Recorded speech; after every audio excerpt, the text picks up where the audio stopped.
Ben, pois, nun resumen moi breve, porque senón pasaríamos casi a hora inteira falando de Luís. Luís Grau Lobo, titulado en Arqueoloxía e en Historia da Arte, pertence por oposición ao Corpo Facultativo de Museos do Estado dende 1990 e dirixe o Museo de León. No seu ámbito profesional, comisariou ou organizou multitude de exposicións de temáticas variadas da prehistoria á arte contemporánea. Foi vogal do Padroado do Museo Arqueolóxico Nacional e da Xunta Superior de Museos do Ministerio de Cultura e coordinador xeral da revista museos.es deste Ministerio. Pertence ao Padroado da Fundación Sierra Pamblei en León e é autor dunha dúcia de libros e máis de medio centenar de artigos, a maioría sobre museoloxía. Impartiu clase desa especialidade en másters das universidades de Granada, Valladolid e Salamanca e presidiu o ICON España dende 2014 a 2020. Xa, deixo-vos con ele. Moitas grazas, Luís. Moitas gracias. Non sei falar galego. Iso é case o único que sei dicir en galego, así que as millas disculpas, hablaré en castellano porque non tengo máis remedio. Quiero agradecer a los dos consellos, al Consello da Cultura Galega e al Consello de Museos. Disculpadme que sea especialmente a este, porque estaba recordando que prácticamente mi actividad congresual, por llamarlo de alguna manera, echó los dientes en ese consello. Todavía ayer, pasando por Melide, me acordaba de unas jornadas tan entrañables entre amigos que hoy he vuelto a reencontrar aquí, con lo cual el estar hoy aquí con tantos colegas y tantos amigos, que seguramente alguno más haremos, es especialmente grato para mí. Así que muchas gracias a todos, ¿no? Quienes trabajamos en los museos, desde siempre, nos interrogamos sobre ellos. ¿Qué cosas son? ¿A qué han de dedicarse? ¿Cuáles son sus sentidos, sus límites? Tenemos una hipocondria y una inseguridad proverbiales, ¿no? Y además colectivas. Hemos construido una profesión a base de nuestras incertidumbres. Permitidme, por tanto, que comparta con vosotros alguna en este cuarto de siglo ya transcurrido desde lo que se llamó efecto 2000 y que era otra cosa de lo que nos dijeron a finales de los 90. Hace decenas de miles de años, uno o varios humanos o humanas atesoraron distintos objetos curiosos, llamativos y en apariencia inútiles, en cuevas que les servían de hogar. Caparazones extravagantes, prismas, coloridos minerales, formaciones rocosas, quizá maderas de formas caprichosas, no servían para nada y el esfuerzo de acarrearlos hasta allí, porque algunos procedían de muy lejos, fue notable. El aprecio por ellos hizo que incluso algunos formasen parte de sus ajuares. ¿Por qué lo hicieron? A menudo los arqueólogos se preguntan, o nos preguntamos, por qué sobre el cómo, el dónde, el quién o el cuándo, pero tras resolverlos o no, la pregunta crucial que sigue latiendo es ¿por qué? Eran evidencias de una geografía inexplorada, eran souvenirs de estancias en otros parajes, eran figuras únicas, llamativas por ello, eran simple ornato, eran despojos. Fueron elegidos por hermosos, por extraños o por antiguos, como pasa con todo en los museos, que son esas tres categorías nada más. Nunca lo sabremos, pero al menos sí podemos indagar sobre el gesto que condujo a los primeros humanos hacia una costumbre tan acreditada y universal, la de coleccionar. Desde entonces lo hacemos sin excepción y sin parar. Todos somos coleccionistas y un poco museólogos, casi como seleccionadores de fútbol, ¿no? En casa hay un cajón, un álbum, una estantería que alberga objetos de nuestra existencia cuya misión es doble. Por un lado queremos recordar y por otro queremos perdurar. Aún incluso todavía hoy, después de tantas como se hacen, quien te toma una foto te dice que te inmortaliza, ¿no? Es una cosa ya un poco antigua. Queremos subsistir más allá del gran olvido, dejar un testimonio y decir alto y claro que estuvimos, que fuimos y que fuimos así. Ese es el sentido último también de tanta red social, que esa urdimbre nos contenga y nos preserve. Queremos perdurar. Pero junto a pervivir también queremos entender, queremos comprender, aprender en el sentido etimológico de la palabra. Queremos que el mundo sea comprensible y también que pueda comprenderse, comprimirse en ese doble sentido, que tenga sentido. Pues en el fondo ese será el sentido de esa pervivencia. Y para delimitarlo, para hacer que ese mundo tenga límites, tomamos partes de él como muestras que pretendemos ordenar a nuestra imagen y semejanza, o al menos a nuestra voluntad. Son puzzles imaginarios que componen un panorama descifrable, son cartografías a diferentes escalas, y los llamamos museos. Como pequeños diosecillos, componemos esos mapamundi como una especie de Baedeker que nos guíe en un caos que consideramos solamente orden cuando contamos. 1, 2, 3, A, B, C, o cuando narramos, érase una vez, cuando concretamos, en fin. Las colecciones son la CDU de la Biblioteca de Babel o el índice del libro de arena de Borges. De esa singularidad psicológica, la de coleccionar, que se sepa solo propia del ser humano, como los funerales o la guerra, el salto a lo colectivo no resulta difícil. Quizá ya se diera incluso en el pasado remoto. No en vano, una tumba colectiva neolítica o un depósito protohistórico ya conformaban pequeños museos inertes y son cápsulas orientadas al futuro, como lo son los museos, y destinadas también a ellos. Decía Umberto Eco que existen inventos de una extraña perfección, cuya forma no ha cambiado ni puede ser mejorada. Por ejemplo, el martillo o las tijeras, una vez que fueron concebidos, se acabó, ya no hay mayor mejora, ¿no?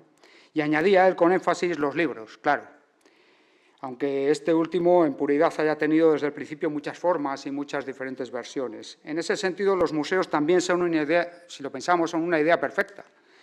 Seleccionar un grupo de objetos para recordar o simbolizar algo. Metonimia, metáfora, analogía, sinécdoque, todas las formas de la comunicación humana se encuentran en ese esquema, en él.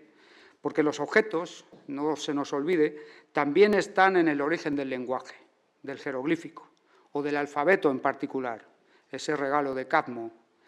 A es vaca, B es casa, C es camello, D es puerta, ese es el origen de nuestras letras. Podemos reconocer, por tanto, un origen psicológico, casi freudiano, del concepto museo, que reside en la encomienda que hacemos a los objetos que nos sobreviven para entregarles los símbolos que concebimos y que aparecen también en nuestros sueños. Por eso nos emocionan. Desde siempre, además, como emocionaron a Eneas y sus hombres encontrarse con el museo, entre comillas, de sus hazañas cuando a su desembarco en Cartago las encuentran ya representadas en un templo, reconociendo la emoción que late en las cosas cuando éstas reflejan lo sucedido. Y aquel verso de la Eneida que tanto llamaba la atención y que Seamus Heaney tradujo como «existen lágrimas en el corazón de las cosas». Es un lágrima rerum. Y hay una primera definición, por tanto, pero existe otra más, la que atañe al uso colectivo, grupal, tribal, comunitario, como deseemos llamarlo, de ese legado. Los objetos no solo nos sobreviven con indiferente ajenidad, sino que además conmueven y son capaces de referirse o de convertirse en referentes. Referentes de historias, de todas las historias. Lo sabía Marcel Proust y su famosa Madalena, y lo sabía su clase social, la burguesía, lo sabía la Revolución y lo supo el Estado moderno desde el primer momento, porque el uso de los iconos, del arte y los monumentos contaba ya con una larga trayectoria como lenguaje y propaganda del poder, seguramente desde Altamira. Tal era así que los museos prerevolucionarios no tenían mucho que ver con las comunidades, sino con las clases sociales. La posesión de objetos prestigiosos, por su belleza, por su rareza, por su ancianidad, y su disposición ordenada para ser contemplados siempre por una minoría, se convirtió en una práctica de prestigio, tanto en el mundo antiguo como en el moderno, pero siempre supeditada a su función de atesoramiento. Eran el sótano del ciudadano Kane, o si queréis, del señor Randolph Hearst, que en ocasiones abría sus puertas y desembalaba lo que tenía dentro. Las comunidades a las que podemos identificar bajo ese tipo de práctica cultural no dejan de ser grupos de élite, privilegiados, la aristocracia del poder y del dinero. La revolución lo cambió todo, o eso decía, y los museos no fueron una excepción. ¿Cómo podrían, si desde entonces han sido uno de los termómetros más fiables de los cambios culturales?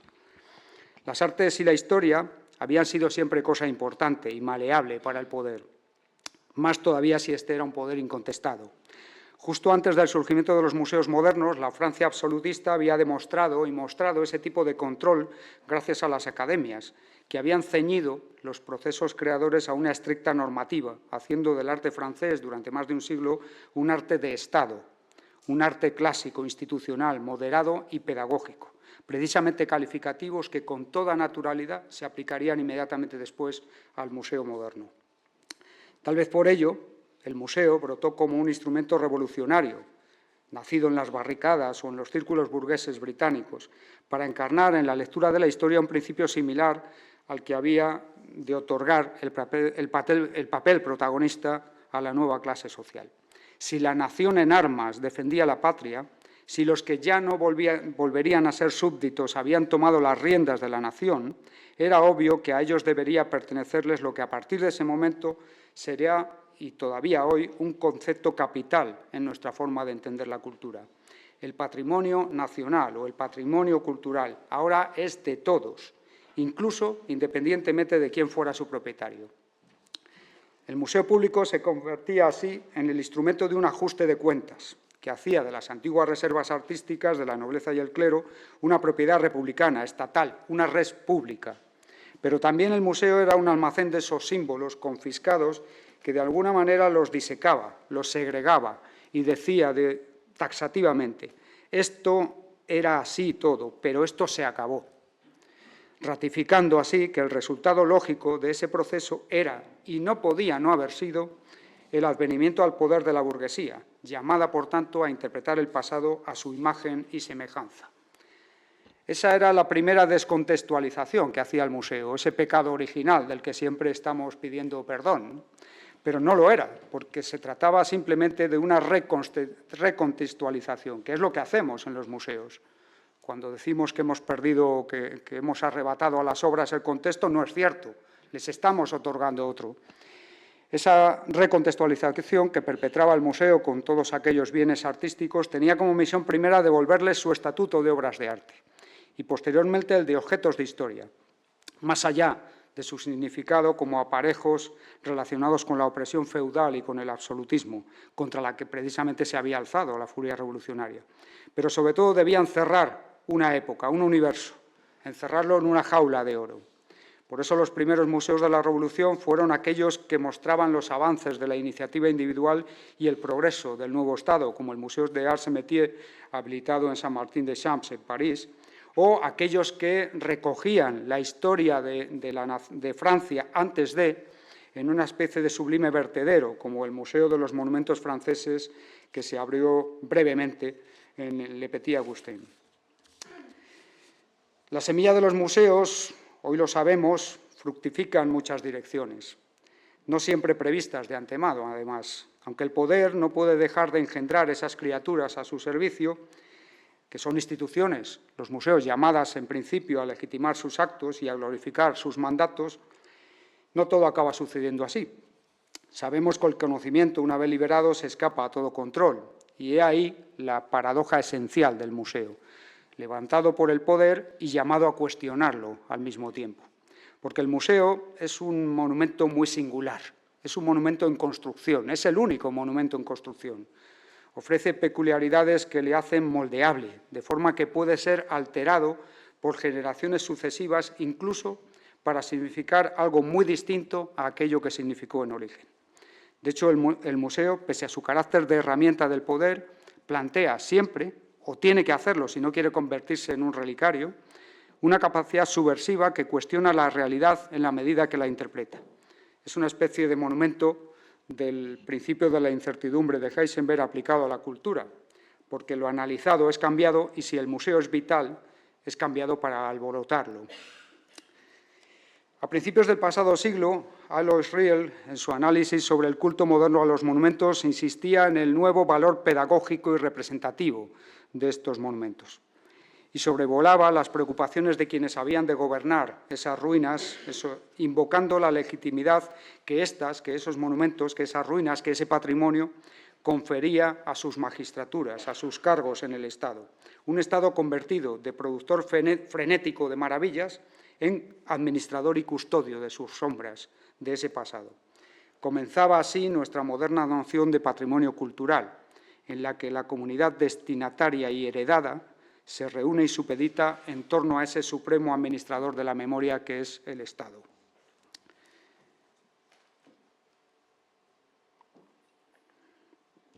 Durante el siglo XIX, y en especial a partir de 1830, con el triunfo del romanticismo y sus compañeros de viaje, nacionalismo e historicismo, básicamente, las naciones acrisolaron en sus grandes museos la nueva imagen que de sí mismas querían ofrecer. De ahí que sus salas se convirtieran en una especie de lámpara mágica, de cinematógrafo avant la lettre, gracias a la cual se podía presenciar la trayectoria histórica y las imágenes estelares de esa gloria nacional, del país, al tiempo que para las potencias coloniales se convertían en una especie de exhibitorio de su musculatura mundial, convirtiendo, por ejemplo, al Museo Británico en el menos británico de los museos, o a los alemanes en pequeñas Grecias, o a los franceses en el sueño y después la pesadilla de Bonaparte. Con la ilusión y el referente de las exposiciones universales, el museo se creyó enciclopédico y almacenó y acumuló cuanto pudo, bien en un solo lugar, bien sembrando de pequeños museos la geografía de una nación, aunque en ocasiones fuera por mandas ajenas, como sucedió en España con los museos provinciales. Pero el optimismo de aquellos museos decimonónicos, algo pueril para nuestra experiencia posmoderna, bueno, estos son los que he citado antes, el de Assemetier y el efímero Museo de los Monumentos franceses, estos son las exposiciones universales. Decía que el optimismo de esos museos fue acosado casi desde sus inicios. De hecho, una de las primeras cosas que se criticó de los primeros museos revolucionarios era precisamente el aspecto ancien régime que tenían, ¿no? Parecían salas de los palacios y los críticos decían que precisamente eso era lo que había que evitar, ¿no? Pero ya en las primeras décadas del siglo XX, el malestar en la cultura hizo caer sobre el museo todos los epítetos para su descalificación. Estaba de moda poner a escurrir el museo. Criticar era muy fácil y divertido, como decía Homer, ¿no? Asilo, morgue, frigorífico, taller de taxidermia, todos aquellos calificativos, parecía que había llegado el momento de prescindir del museo, de su indulgencia didáctica, de sus pretensiones universales o de su petulancia exhibicionista.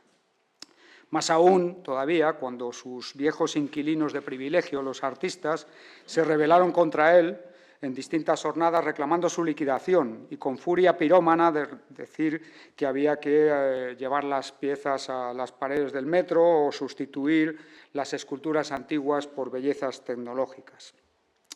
Muchos de quienes tales cosas reclamaban, como los futuristas, acabaron, claro, seducidos por el fascismo, revelando de nuevo la paradoja de los museos, una institución conservadora con profundas raíces democráticas.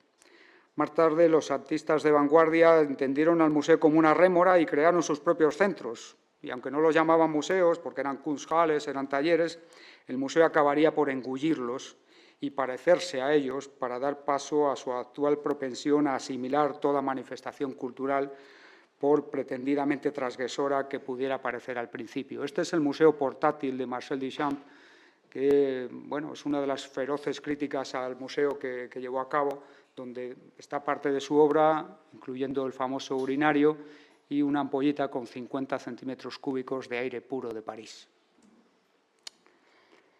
Este es el White Cube, el cubo blanco, que fue el museo preferido por las vanguardias en un determinado momento y que, por cierto, tiene origen en la secesión vienesa.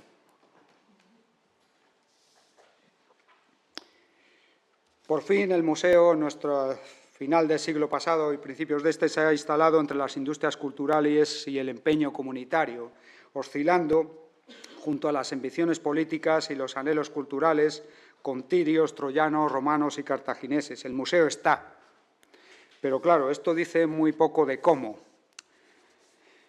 Llevamos desde entonces, desde casi el principio, definiendo el museo. Tal vez lo que ocurre es que nos estamos negando a aceptar que el museo, como muchas otras cosas, es indefinible en términos ontológicos, precisos y cerrados, pues se manifiesta como una categoría cultural, es decir, es lo que cada tiempo hace o pretende hacer con él. O quizás sea simplemente que no existe el museo, sino los museos. Y, sin embargo, ¿cómo resistirse a esa tentación, ¿no?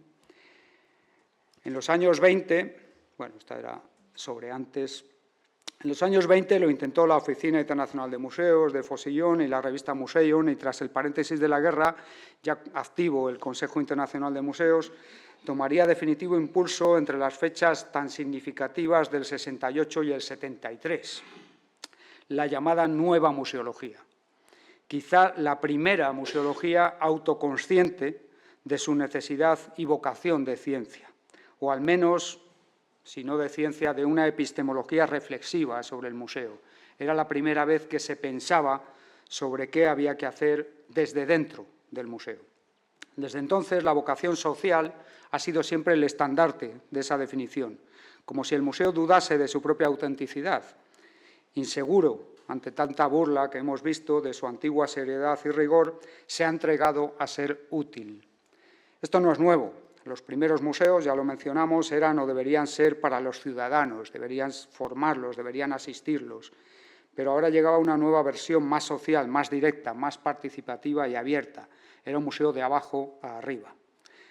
Nunca se llegó a lograrlo como se pretendía, pero ahora viene otra vuelta de tuerca que nació en Praga, previo gatillazo en Kioto, todo hay que decirlo. Y esta es la definición. No queda mucho tiempo para comentarla punto por punto, porque además se comentará aquí, ya incluso se ha hecho, pero lo fundamental es que incluye por primera vez una serie de elementos que estaban ausentes de las primeras definiciones. Y, de hecho, a partir de Fomentan, y con la salvedad de una palabra, podría ser la definición de cualquier institución. Quiero decir, lo primero que uno piensa cuando lee esta definición es ¿no se hacía ya esto? ¿O no se debería hacer? Y lo segundo, después de pensarlo un poco y teniendo en cuenta el panorama y cómo estamos trabajando en la mayor parte de los museos, la siguiente pregunta es ¿quién no querría? ¿No es esto propio de todos? ¿No es esto lo que debe hacer todo el mundo? Luego surgen otras preguntas, por supuesto. Hay una pregunta básica que en el ICOM España se ha hecho en distintas ocasiones y es si es un salto sin red, porque de alguna manera a partir de esta definición se pierde una de las particularidades más importantes de la anterior y es el encaje normativo y legislativo. La anterior definición, con las variantes que podáis imaginar, pero siempre respetando el mismo concepto, está presente en prácticamente todas las legislaciones y normativas de museos de este país. A veces hay pequeñas variaciones porque el legislador siempre quiere aportar algo suyo, pero está ahí. Sin embargo, esta nueva definición es muy difícil que las legislaciones la incluyan, porque mantiene y sostiene conceptos que son muy difíciles de regular legalmente o de amparar en una legislación. Y, por otra parte, y esto también es necesario decirlo, existe en muchos casos una batalla ideológica sobre conceptos ya asentados que estaban, y por lo menos hasta hace muy pocos años, eran indiscutibles y que ahora se han vuelto a discutir. Estamos volviendo a discutir asuntos y problemas que se discutieron en los años 70 y en los 60. ¿Cómo no discutir sobre cosas que aparentemente son nuevas? Es curioso, y esto lo digo como una crítica a una organización a la que pertenezco aún, como después de aprobar esta definición tan hermosa, en principio, pues se escoge para sede de la Conferencia General un país como Dubái, que no respeta en absoluto ninguno de estos conceptos.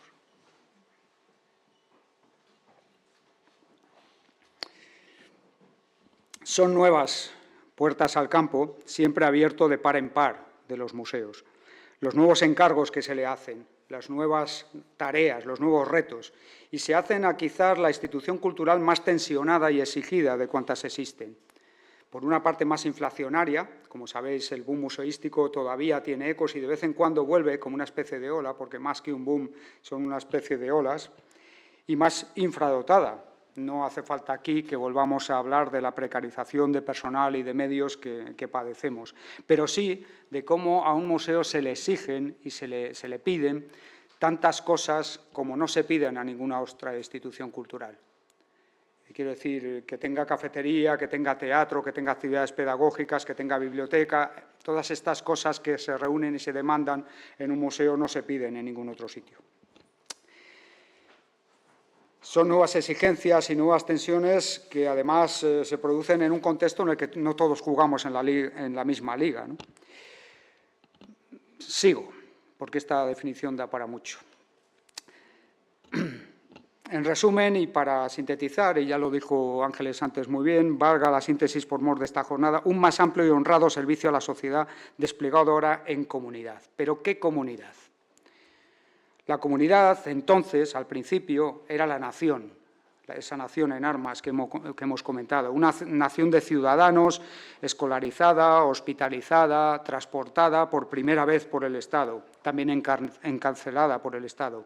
Era una nación de ciudadanos y una nación musealizada. No había dudas de cuál era la comunidad.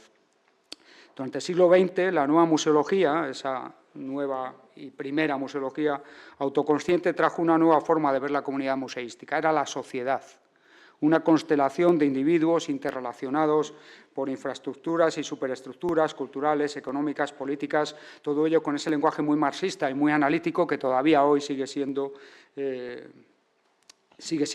útil. Un objeto de estudio museístico era también la sociedad. Tal como una pieza del museo, la sociedad entraba directa a la vitrina, pero tampoco es esa.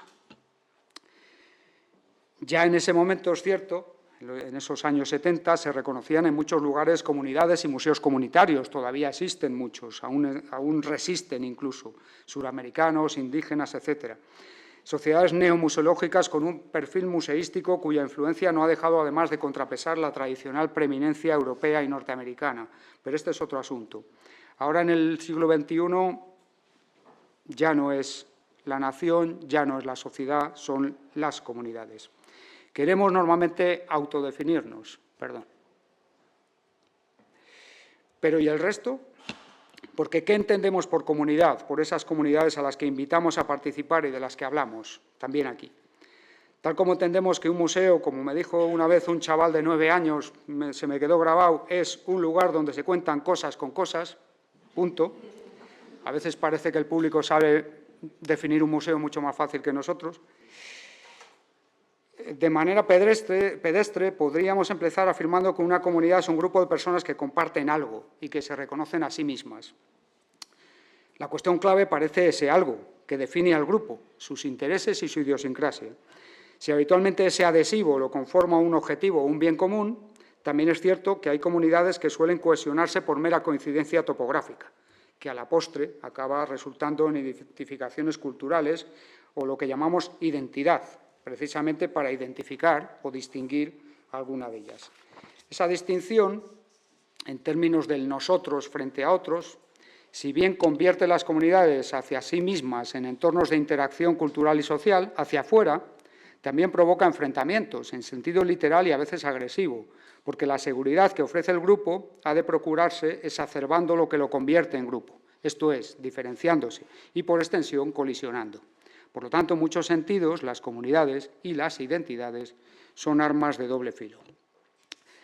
En tiempos, por otra parte, de comunicación globalizada e instantánea, la interacción interna y la afinidad, que son las características principales de una comunidad, han dado lugar a numerosas y no menos legítimas comunidades de individuos que, aunque no se conocen físicamente, más que como consecuencia de compartir ideas, inclinaciones, gustos o animosidad, comparten un espacio virtual, conviven en la red. Con todos estos mimbres y muchos más, la pregunta es ¿a qué comunidades nos referimos en la definición y en las intenciones de museo? Como veis, casi todos son preguntas. Pudiera ser, se me ocurre, que precisamente ahora que resulta peliagudo reconocer a tales comunidades y que quizá se han vuelto líquidas, como el pensamiento, las certezas, la historia o el propio museo, que quizá se están desvaneciendo ante nuestros ojos, es precisamente cuando el museo las invoca y quiere acogerlas entre sus paredes. Suele suceder, no es la primera vez. Así pasó con los enseres del artesanado, acopiados en arcádicos museos etnográficos, o con las vanguardias artísticas, vueltas cadáveres exquisitos, o con la industria, con el patrimonio inmaterial, etc. El museo, ya lo sabéis, tiene querencia por los fósiles. De hecho, el museo fosiliza. Lo ha hecho con lo que acabamos de citar y más. ¿Lo pretende ahora, conscientemente o no, con las comunidades? Otra pregunta. Y llegados a este punto, a sabiendas de que las comunidades requieren y necesitan, invocan un relato común, casi siempre mítico, en todo caso un relato fundacional, narrativo, la cuestión que se plantea es, ¿necesitan también al intérprete de ese relato? ¿Qué es lo que legitima para esta chamánica tarea al museo? Cabría señalar, insistimos en ello, para su defensa, que este traductor, el museo, se equipa siempre con pruebas, testimonios, objeciones de objetos, con el que los museos trabajan por definición, pero eso no es suficiente. El museo, ya sabéis, a pesar de todas esas objetividades, es un teatrillo de sombras. Todos conocemos sus trucos, por lo menos los que estamos aquí. Pero ¿conocen esos trucos las comunidades a las que invitamos a la mesa, según esa definición? ¿Cómo es posible reconocer e invitar? Fijaos en la palabra, porque el museo es suyo, ¿cómo les vamos a invitar? ¿Cómo es posible reconocer e invitar a una comunidad hoy día? ¿Cómo, cuando todos y cada uno de los grupos de consumo, con intereses comunes, por parciales que sean, con gustos semejantes y fugaces, se llaman así, comunidades? ¿Cómo, cuando tanta identidad se ha convertido en moneda de cambio, en mercadotecnia, y en la etiqueta, si no le gusta, lo devuelve a los 30 días? Es curioso, el museo siempre en la cuerda floja, criticado y a punto de desaparecer, y resulta que lo que ha desaparecido, puede ser, ha sido la comunidad a la que pretendía servir desde los años 70. Nos referimos en algún caso a la comunidad que el propio museo crea a su alrededor y cuya obligación es precisamente obtenerla, cultivarla y acrecentarla. Ya no se trata de visitante, ni usuario, ni público, ni horror, el cliente, sino el comunero. ¿A cuál de todas ellas, de todas esas comunidades? ¿A los escolares que atiende el DEAC, a los grupos guiados, a los especialistas y a los investigadores, al curioso, a los followers? Porque hay un museo para cada experiencia. Tal el museo hizo con el arte contemporáneo y sus críticos, a quien finalmente acabó por engullir y desactivar, ahora parece hacerlo con toda comunidad. Tomarla de la mano en sus peores momentos y llamarla a traspasar sus paredes, a reunirse dentro y a encender la hoguera de las viejas leyendas, a habitar de nuevo la caverna donde se proyectan las imágenes de esos mitos que alguna vez le dieron sentido y de esa identidad que tanto reconforta, porque hace frío fuera. De siempre, y termino, de siempre es conocida la credibilidad del museo. Aunque su aura de fiabilidad ha sido puesta en solfa en muchas ocasiones, el museo ha sobrevivido con nota a todos esos exámenes, lanzados además contra su ascendiente. Hoy día todo el mundo cree a pies juntillas lo que cuelga en sus paredes, lo que afirma en sus redes, lo que sanciona con esa voz tonante. El museo quizás sea el único medio de comunicación de masas que conserva incólume ese crédito. ¿Por qué? Hay alguna explicación superficial que puede residir en su aspecto imponente, en su aspecto firme, sólido, en lo académico, en lo formal, en lo arquitectónico, en lo urbanístico, en lo expositivo. Pero yo creo en especial que anida en su tipo de lenguaje. El museo está llamado a probar constantemente lo que afirma, frase a frase, porque su papel es exponer la carga de la prueba ante el jurado colectivo e individual. Dice algo y lo acompaña de su testimonio. La obra, la pieza, el espécimen, afirma otra cosa y ahí están los vestigios que lo demuestran. Otra frase y su demostración. Y así, another brick on the wall, como diría Pink Floyd, ¿no? Pero ¿merece esa confianza? ¿Merece esa fe que se le tiene? Quizá. Pero la cuestión más importante es si seguirá mereciéndola o más bien ganándosela, pues sabemos también que el crédito cuesta lograrlo, pero se pierde de una vez y para siempre. En tiempos de verdades a elección del consumidor, de patrañas, bulos, embustes, infundios falsos, me resisto a llamarlos fakes, en una época de liquidez y posiblemente de liquidación del pensamiento, tal y como lo hemos conocido, en una encrucijada a la altura del reto histórico que se echa encima, se espera del museo que aguante esa distinción, que continúe siendo un espacio donde, como diría Keats, verdad es verdad y la belleza es belleza, porque no hace falta más. Justicia social, derecho a la cultura, defensa de las minorías y de la verdad, esas antiguallas que ahora metemos en las vitrinas de los museos. Se han redefinido, lo hemos visto, los museos, o se están redefiniendo. Yo pienso que hoy el museo es una trinchera y la misión del museo, si ha cambiado, es porque ahora toca resistir. No esperen certezas, seguimos en obras. Decía Chejov que el vínculo entre nosotros y el pasado actuaba como una larga cadena en la que si tiras de un extremo, el otro se mueve. Aquellos humanos prehistóricos no sabían ni podían saber que su gesto repercutiría en lo que hoy sabemos acerca de nosotros mismos, ni que su comunidad sería hoy la de quienes nos reconocemos entre los que trabajamos y amamos los museos, algunos de cuyos integrantes se encuentran entre los queridos amigos y colegas que hoy están aquí. Muchísimas gracias a todos.